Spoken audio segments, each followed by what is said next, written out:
you joined me with an Alpine A290 GTS with the owner here. Thank you so much for taking me out in this absolutely stunning car. I've never been in a GTS before. Previous people may have recognised we were here with your GT3 in the previous video. Cows so yeah, cows are still there. We've mixed things up though. We've gone to the other side.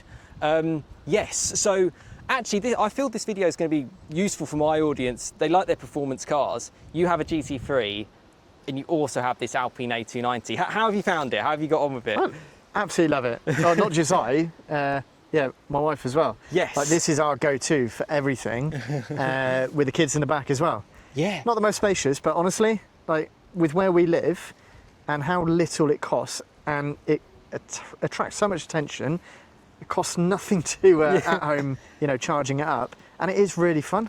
Well, we were chatting that as well about EVs, and I've driven a few as well on my channel. I'm still in the boat of you kind of need to charge at home, and I think you kind of you're similar to that sort of side of things too. Yeah, I don't think you can rely externally for charging. It's obviously getting better, and Tesla, they've got it nailed. But I just think price as well, with how much you pay on public charges, it's just not. Yeah. And then you're sorted, because the truth about this car, I think the design, it's all subjective. I think it looks stunning. These look like little rally lights. And the way the car, the whole French design, I think they've really called upon their history. I don't know if you can catch. I'll just click open and see if see if the lights, the holograms come up as well. That's so cool. And I absolutely love the blue paint. I think when you were trying to source this car, that was kind of a must for you. Yeah. It's also sort of like GTS style kit, gloss black all the way round, 19-inch wheels. It's on Michelin PS5 type, or S5. I think they kind of changed it. You've got the nose step, really. It's big. This is massive, guys. Like, you would not want to have a passenger, potentially kids as well. Yeah, they've been educated. Oh, okay, good. Yeah, yeah. Please don't step on my gorgeous Alpine A290 GTS. Blacked out sort of badges. Yeah, suits it really nice. Black roof. A lot of this stuff is standard on I think on all of them. Yeah. So like I say, you got the GT below this. Yes. GTS I think is personally the one to have. That's the icon. That's the kind of iconic look, really, isn't it? This. Angled tailgate with the lights. That is 100% Renault 5, and the side quarters, right? Yeah. With the embossed. Oh, and I didn't notice that before. You've got like the cool little. So this is all Renault inside. 5. I think for me, it's those bits that It looks incredible. Bring you to old. And I suppose we were just talking. We may as well talk about a little bit of the practicality. Is it okay to pop this open? So, shopping-wise, you found it fine? Yeah, I think three big bags is ample fine for us, but I was saying, like, clearly what they've done, they've prioritised the boot space for a little car rather than rear seat leg space. Yeah. You know, pros and cons. If you're not worried about the back seats, then it's an advantage. And we were talking off camera. You were saying, what's the best way to shut it without? There we go. That's it. You were saying that as your children are sort of growing up, that's one thing. If you're going to get one of these cars, it's not for everyone. Smaller adults, really. Although the seat is quite far back. I've got quite long legs. It is back quite a bit. I mean, you know, if I were to put it to, say, the position, I don't know, my wife sits at, that's about where she'd sit at. Yeah. You know, there's still leg room. Yeah. Yeah, like I say, it is for the smaller legs. Oh, I like you know, there's no point in denying that. Yeah, and the roof is absolutely incredible. When I came in here, and like you've got like darker blue, sort of navy on the side. That's all the Napa leather that they talk about, isn't it? That's kind of like your enamel on a Porsche. It's really good quality. It's a nice, and when you go in the front, you'll see a bit more of that on the dash, right? With some of the switches, which I'm conscious with the step. I'm like, especially coming out the back, 'cause I think it's a lot harder, isn't it? Yeah. Oh man, amazing. And black, gloss back, diamond cut wheels. It's very, very nice. And we didn't even touch on that. 4-pot Brembos. Brembos. Yeah.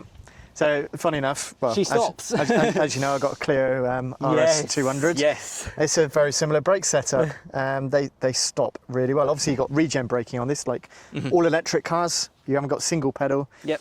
But yeah, when you're wanting a spirited drive, and as I said, I've taken this around the track as well, around Snetterton, and the brakes are very effective. Yeah. And you eventually go overtake quite a lot. This is about the charging, isn't it? It lights up from what I've seen, or is that right? Not on the Alpine. Ah. So this is pointless.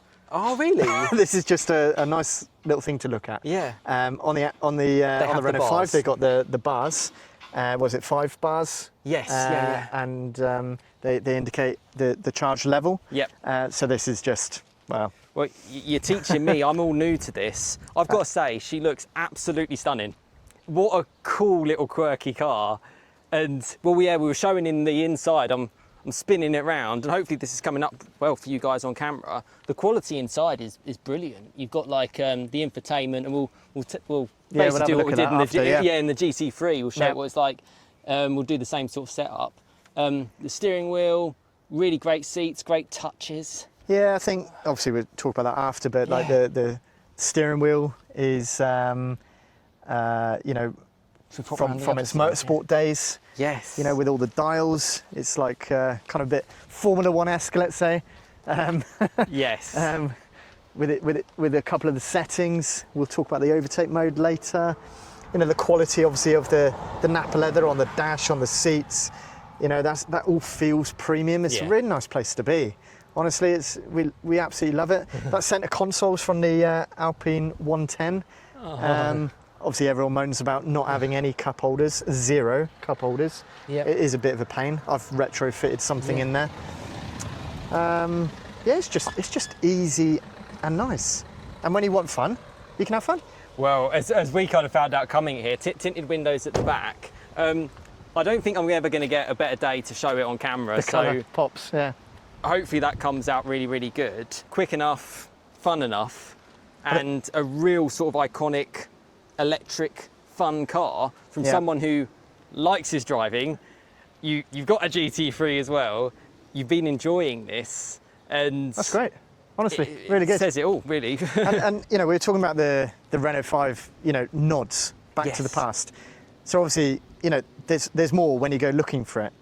You know, obviously the fog lamps. That just reminds me of like the rally, which are the daytime running lights. Yes. But obviously back to the rally days when they would, you know, tape the lights. Yeah.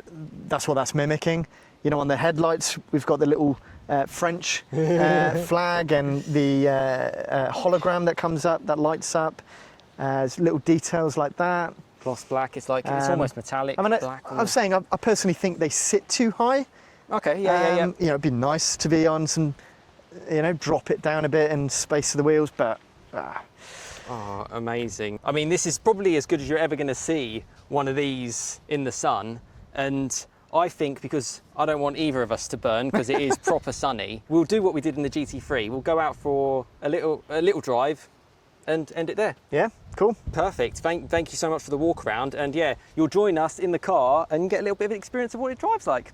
Let's go for that. Cool, let's go. Awesome. Right, so you join us in the Alpine A290 GTS, and actually I've got some of the stats here, and we've got an owner who can kind of, basically say whether or not they're right. But essentially this car, so 220 horsepower is what it says, 52 kilowatt hour battery, 0 to 66.4. They start from £37,500 in the UK. Super rare, you hardly see them on the road. Top speed 106, not particularly relevant for a road car. Weight, it says 1,479 kilos. Electric range, WLTP, is 226. 300 newton meters of torque, 221 pound-foot. And because it's electric, you're getting that torque straight away. Now, the first thing when I just said those stats, you said the range, you're not so sure. Okay. It's like all electric cars, isn't it? It's, you know, what you read versus practicality is two very different things. And of course, they never talk about seasons and speed and all that sort of stuff, which obviously it influences obviously a normal combustion engine as well. Yeah. But on these, I think majorly speed, cold weather, any EV. It's not just this, but obviously this one is a smaller battery, so you notice it more. Yeah, and that's generally to probably help the weight and to the driving dynamics. Because most EVs do tend to weigh quite a lot. Yeah. What would you say is, as an owner, is the realistic range? You said your partner drives it as well. So I think you always have to say winter or good. Gotcha. Winter or summer, right? So is this the perfect conditions, would you say? Oh, absolutely. Yeah. Oh, gotcha. So the warmer the better. Batteries love to be warm, don't gotcha. they? So I would say, I mean, obviously the other thing is they recommend only to charge to 80%. Oh, really? Okay, right? So equally, when you look at range, you don't think about actually the usable everyday space of the battery. So I think for me, this would be on a warm day, charged to 80%, about 140 miles. 140. You could probably get to 160. I think when you go to 100%, then you can get to probably 190. Gotcha. I know there's people talking about more. I mean, I've tried pottering around, barely touching the throttle, and it still goes. I think each are a bit different in how efficient they are as well. But then when you're in the winter, 80% then I think is 120 to 140. The thing is, I'm really happy you've said this and happy to share it on camera, because that's the honest kind of feedback from an owner. You know, this whole, like, if it could do 220, that'd be awesome. It probably would be It'd all right. Great. Yeah, it's the only, so far from my time spending in this, seems like the only negative, really.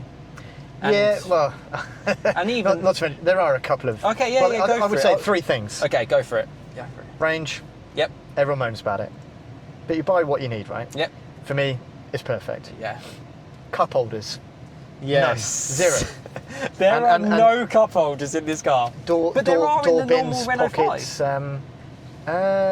Yes, but what they've done, remember, this is the Alpine 110 centre console. Yep. So you've Great lost, car, by the way. You've lost the one and only cup holder. Just cancel that call.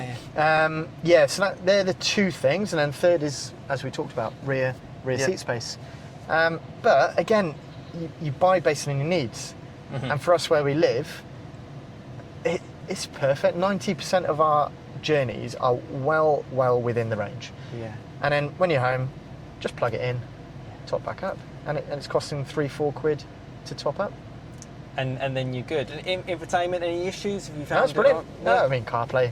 Right. I think universal, isn't it? Yeah. It doesn't really matter what. That's one thing I should show actually. It's really cool. So when I go to the car options, you've got all these telemetrics, and it's actually. So I have been on the track with it, right? I can't. So you're probably one of the very. So you've got some live data here. No way. Where you can see the G's you're pulling. You can look at power it's pulling. That's incredible. Yeah, the effectiveness of everything. You can see temps. Oh, you've got temps on tyres? Yeah. So temps of the motors, which, by the way, on track, it gets hot, so don't do too many laps. Wow. You got a lap timer. No I use that. Temps of the brakes, which I don't believe were accurate because it was showing an extortionate number. But yeah, if I just go back, you've also got all this challenges. No way, that's incredible. So agility, power and endurance. You can basically try and corner in the fastest or 0 to 60 in the fastest. So they're really after the fun. It's quirky, right? But yeah, I mean, it's good fun. Oh, that's amazing. And we were just saying as well, they're kind of like enamel buttons as well. It's high quality. They're really nice. Yeah, like I say, all the quality of everything is really nice. It's top drawer. Well, again, this is probably, I mean, bear in mind, being a passenger in a GT3 and driving a GT3 is a completely different, that's what we were in last in my previous video, link is up above. This is slightly different. Very. But, and I don't know how much, I mean, it's hard to share on camera. For me, just sitting here without even moving, this is such a fun, amazing little car, and the speed felt great. But let's let's start drive. Yeah, let's have a little drive. So the other thing I said about this, right, it's the same for all electric cars, but your normal A to B car, where you don't care where you're parking, where you don't care about our lovely road conditions. Yeah, this is great. And then when you're doing it so cheaply, but can still have fun. Yeah, that's where it ticks a box for me. You can play with the power modes. That is cool. And the overtake mode and everything. Yeah, you've got an overtake button, I'll come to that in a sec. So, the drive modes, you've got normal, you've got sport, just livens things up a little bit. You've got an individual setting as well, and a save mode, to try and save your battery a little bit. I tend to drive in either normal or sport. Yes. You got this little dial here, so like I say, a bit F1 wheel-esque, and you just turn that, and that's your regen options for your brakes. So you can go full, like I say, you can't go full one pedal driving, but you can dial it all off as well. So that's all quite fun. Obviously the usual controls to cycle through your menus, change your dash. I was showing you that earlier. You can put full, the full navigation on there as well, or just different power modes and stuff. So obviously all adaptive, cruise control, electric, auto wipers, and everything you could ever wish for. It really is. I've got to say, even the design keeps taking me away. We sort of mentioned the Star Wars type effect, like even with some of the vents and the colours and the whole car. And this car drives good for you as a petrol head as well. I mean, I've said, right, the suspension is firm. Yep. No denying it. So a lot of other cars where you want to ride those speed bumps and awful potholes, and this isn't the best. Nothing. No, it's not adaptive. Yeah. So it's not the best in that respect. But again, what do you want? Yeah. If you want a fun chuck around car, it's better to have firm suspension. Yeah. You can't have both, unfortunately. No, you literally can't. This car masks its speed. It's big time. A lot of EVs do that, or They're cars that are quieter. Yeah. But this can shift. So the overtake button. So you get Star Wars going on. You got only an amount of time you can press it for. I'll press it now. Just gives you absolute full power all at once.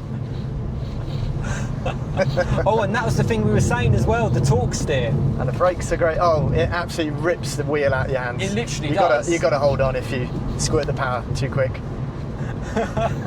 And you know how to drive. Being on track, you've been a racer, and it's like it's you've got to be on your guard basically driving this. Yeah, with the wheel. I think with the wheel, firm suspension, kind of obviously that will jump and skip a bit.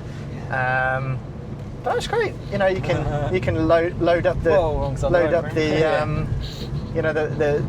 brakes onto the front, and it's a fun little thing. It actually puts a smile on my face as a petrol head. Well, yeah, and it feels quite rear biased.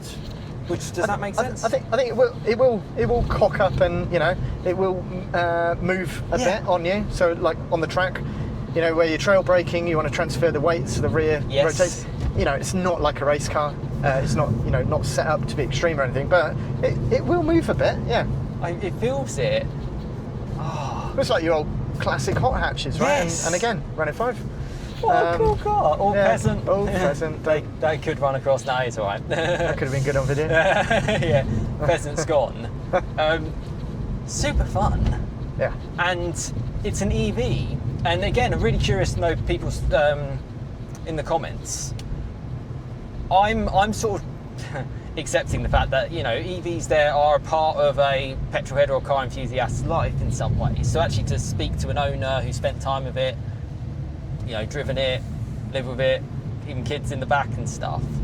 And I'm aware of like the ID Polo GTI, which has been announced. That's something I shared on my channel. This for me feels like a bang-on competitor for that. And I think actually just based on the price points when I was converting the euros to pounds, I think it's going to be bang on. Is it similar? Yeah, okay. They're literally 37 by the time you put anything kind of on it. The similar power as well? Exactly same. 226. Oh, right, okay. So yeah, they're definitely doing it exactly like for the Alpine A290, because they obviously see some success from it. Yeah. They said on the ID Polo GTI, actually I don't want to say a figure if I've got it wrong. I'll put it on screen.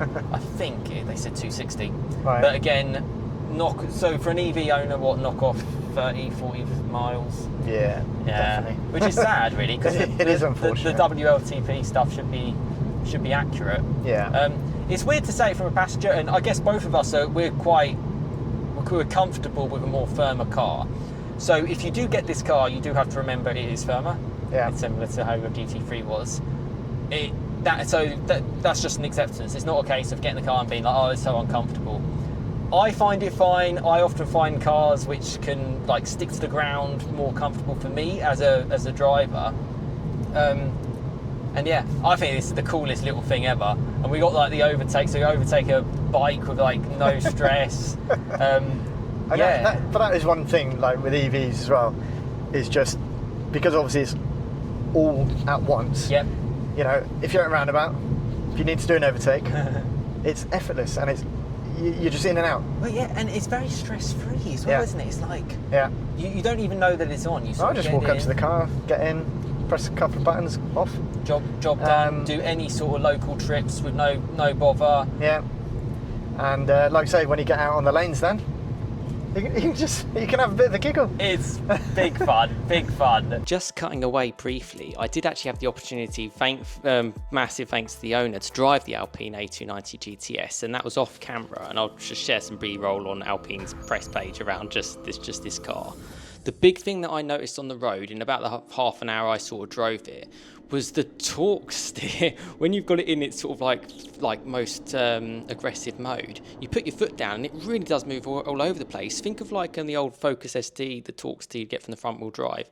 But the owner was really showing it. It really felt it behind the wheel. It really kind of moved about. It was really fun. It was really fast.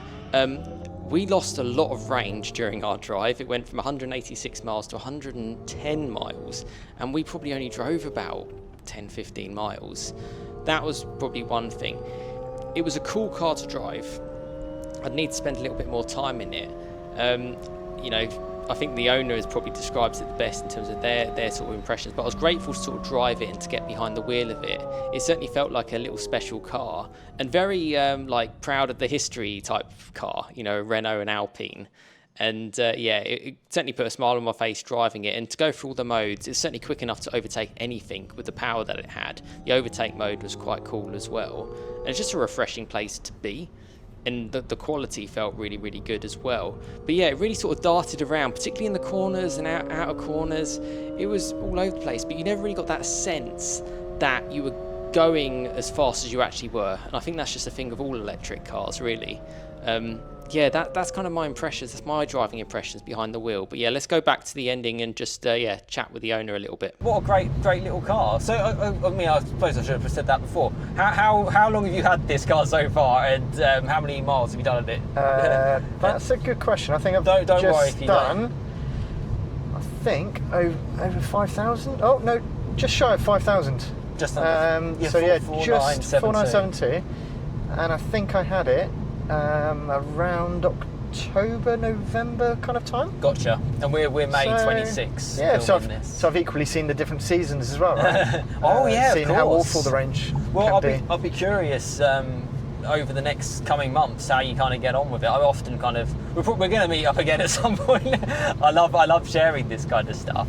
And so if people are looking to get in an Alpine, it sounded like it was quite simple. You go for the GTS and then you pick a colour, really. Again, you know. Don't get onto that muddy. No, road's gone a bit awful. Again, you know, do you want the performance? Do you want the look? Yeah. You know, do you care about that range? Do you care about that lack of rear seat space? Mm-hmm. You know, they're your qualifiers, right? For me, that was seats all. Great. That was all fine. I've got a big bus now. Massive buses. We're not going to show what's in front. It's scary for such a gorgeous car, because this is parked up next to your incredible GT3. It certainly draws attention with the colour, with the fleck in the paint, the fleck in the black. I'd probably have more people coming over to me about this. I can imagine. Than the GT3 or anything else in the past. Yeah. Honestly, you get every age range. They point, stare. And then when you get out, they're coming over and they want to know about it. Let's have a chat about your... They want to know about it. I just laugh because I'm just like, just a little EV. Yeah, it's just a little Alpine. A super cool, quirky car, and really, really well done. And I think the fact, Alpine in F1 as well, you've got that kind of going for it. Yeah. And I think if you were wanting obviously the cheaper option, you know, the Renault 5 is a no-brainer. Yeah, I've heard good things about it depends which look you're after, right? And obviously I love, as I said earlier, why do I go for GT3? Because I like big wings and all that sort of stuff. So this, for me, was the one. Every time getting into this, it's just an absolute... I mean, I know you're used to it because it's on your drive, but when I came up to your place, and again, thank you so much for the hospitality, it's like... I was just like, every day I'd just be like, this is just incredible. Incredible colours, incredible cars. But I feel like we've shared a fair amount. I hope you guys found it useful. If you've got an Alpine A290 GTS, let us know in the comments, let us know how you found it. And I really do appreciate the time, you kind of spent sort of sharing it with me, the few hours on just coming up to bank holiday weekend in May. That's all right. And as I'm smiling again, because we're on some brilliant roads. I'll try a bit of the overtake mode. Yeah, try the overtake mode and how there's no sort of like, obviously there's no noise. That's what you're gonna get in. And it just swings around. It's just so nimble. Really nimble. Really great. Really great, dialed great in. brakes. Yeah, just put a smile on your face. There's nothing more to it. That's it. Massive grin factor. I hope you found this useful. Bit of an ownership review. Hope to meet up again as well and perhaps share future content. And let us know in the comments. And Alpine A290 GTS. We have an ownership review there for you. But thanks Nice so one. much. And Cheers. Cheers, guys.